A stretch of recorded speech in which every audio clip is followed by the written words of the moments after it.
Start. Sir, I would like to deal at some length, if not at great length, with the feeder to defense. I mean defense production stop. I am happy that the minister in charge of defense production is here. Stop. The defense production department today is not properly mobilized for the production therefrom is not commensurate with the investment stop. I cannot be contradicted on this stop. I am on firm grounds when I am making that accusation against the government stop. Sir, government's vigilance on these units is very poor stop. If these units are successfully to function, I will suggest the defense rules and regulations to be made applicable to these defense production units. Paramilitary discipline should be made obligatory in all the defense production departments, particularly factories, and ordinary labor laws should not be made applicable to these units. Stop. If the responsibility of the workers is not properly harnessed and the secrets are leaked out, it will result in a national calamity. Stop. I will again illustrate this point with one example. Stop. I am happy I am bringing this to the notice of this house. Stop. The defense minister knows that lot of human handwork should be employed there, and so they have a margin of 10% for human error. Stop. But what is surprising is that thefts are taking place in defense production units. Stop. Therefore, I say that paramilitary discipline should be brought in defense production units. Stop. Era.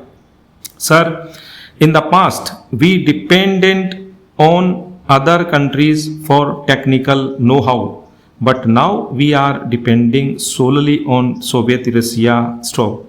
I am grateful to the Soviet Union that they have helped us with particular reference to defense, but I do not like our country to be entirely dependent on one country. Stop. It must be seen that in the international affairs there are no permanent friends, but even at present we seem to be on the outer periphery of the Warsaw Pact powers in many matters because of our allegiance to the Soviet Union, when it is necessary for us to be really non-aligned and not to reduce our independence but to see that we do not rely on one benefactor with the Soviet Union. Stop.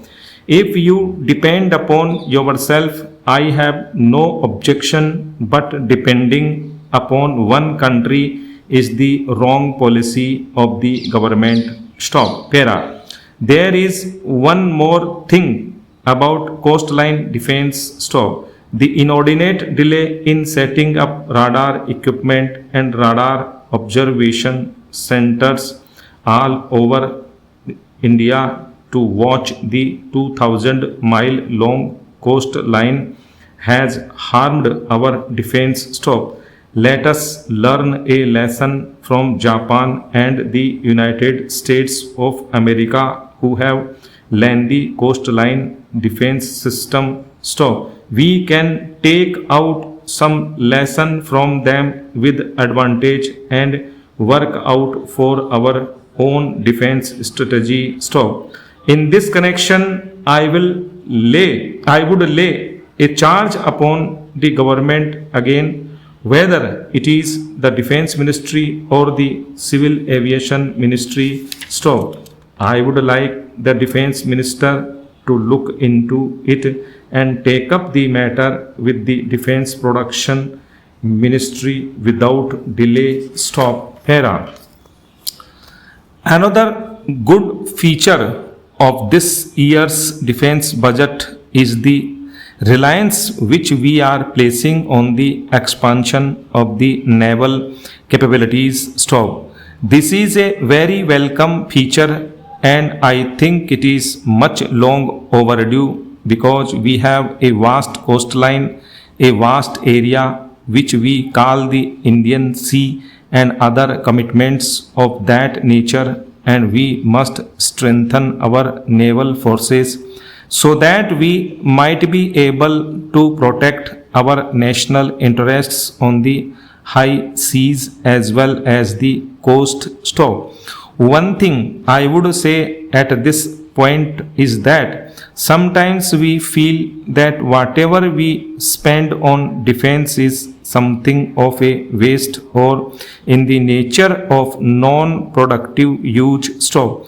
Whenever we make a statement that we have 2000 crore plan, we say that it is a non-development expenditure or this is something which does not contribute to the development of our country. Stop. Probably it does not do in that sense, but if you see our defense production program, the way it has strengthened our industrial base, the way it has trained our technical manpower in all these new techniques, that by itself is a great asset from the economic or social or technological point of view. Stop.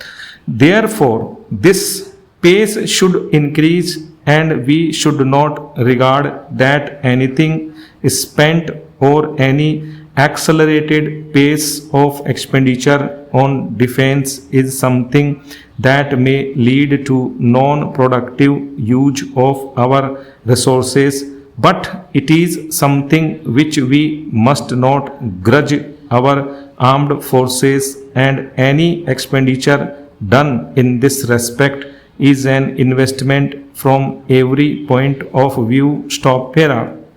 Sir, we heard something about discipline. Stop. It is true that discipline is very necessary in any aspect of national life, and in our army we have the best and the most disciplined group in our national life. Stop.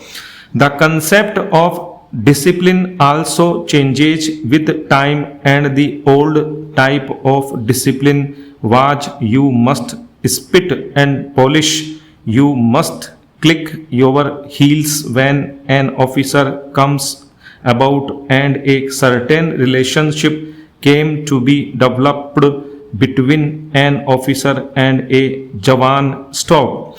I would say with very great humility that this is outmoded in the present context of our society and our national position. Stop. There has to be a democratic approach to discipline. Stop. I maintain that there is something like democratic discipline, a discipline which arises not merely out of the relationship of superior and inferior persons in the services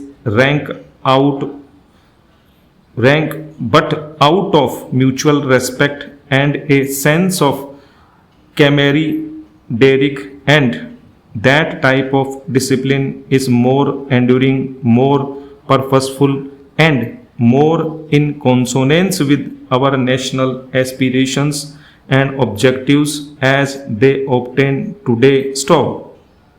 About the institutions like Bat Boy and orderlies, I would not like to go into that because it is a delicate subject, but I think particularly the senior officers should do some rethinking on the subject to see that what relationship they want to have with the Jawans or the service people. Stop.